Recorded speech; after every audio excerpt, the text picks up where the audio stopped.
എൻ്റെ ഹൃദയത്തിനകത്ത് ഭയങ്കരമായിട്ട് ആ വചനം ഇങ്ങനെ പലതവണ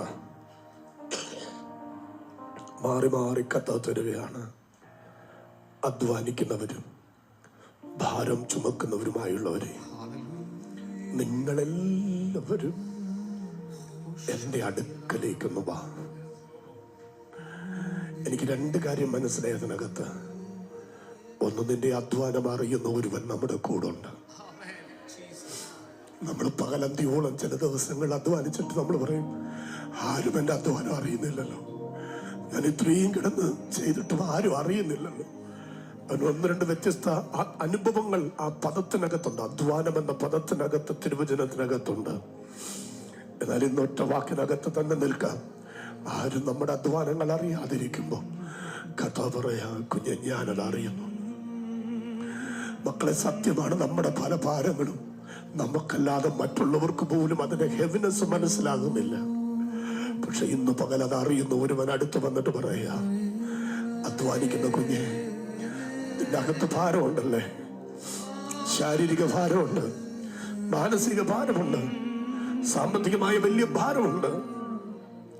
എന്നാൽ ഇന്ന് പകൽ കർത്താപ്പച്ച പറയുന്ന ഒരൊറ്റ വാക്ക്, എന്റെ അടുക്കിലേക്കൊന്ന് വരാമോ? ചുമ്മാതല്ല അവിടെ എഴുതിയിരിക്കുന്നത്. അവിടെ പറയുകയാണ്, ഞാൻ നിങ്ങളെ ആശ്വസിപ്പിക്കും. എന്നോട് അപ്പ ഇടപെട്ട ഏറ്റവും വലിയൊരു ബലം എനിക്കതാണ്. എൻ്റെ അധ്വാനം അറിഞ്ഞ്, എൻ്റെ ഭാരം അറിഞ്ഞ് അതിൻ്റെ അളവിൽ ആശ്വസിപ്പിക്കാൻ പറ്റുന്ന ഒരുവൻ ഈ ഉലകത്തിലുണ്ടെങ്കിൽ അത് നമ്മുടെ ഉടയവനായ യേശു മാത്രം. എൻ്റെ സഹോദരിമാരെ, നമ്മൾ പലപ്പോഴും പറയത്തില്ലേ, പകലന്തിയോളം ഭവനത്തിൽ അധ്വാനിക്കുന്നു, ആരും എന്നെ മനസ്സിലാക്കുന്നില്ലല്ലോ. ജോലി ചെയ്യുന്നു, ആരും എന്നെ മനസ്സിലാക്കുന്നില്ലല്ലോ. നമ്മുടെ എഫോർട്ട്, നമ്മുടെ കഴിവുകൾക്കപ്പുറം നമ്മൾ പലതിനും അകത്തും എഫോർട്ട് ഇടുന്നു, ആരും മനസ്സിലാക്കുന്നില്ലല്ലോ. സഹോദരന്മാരെ, നമ്മളും ഇത് പറയത്തില്ലേ? എന്നാൽ ഇന്ന് പകൽ അതിന്റെ നടുവിൽ ഒരു ഉറപ്പുണ്ട് കേട്ടോ.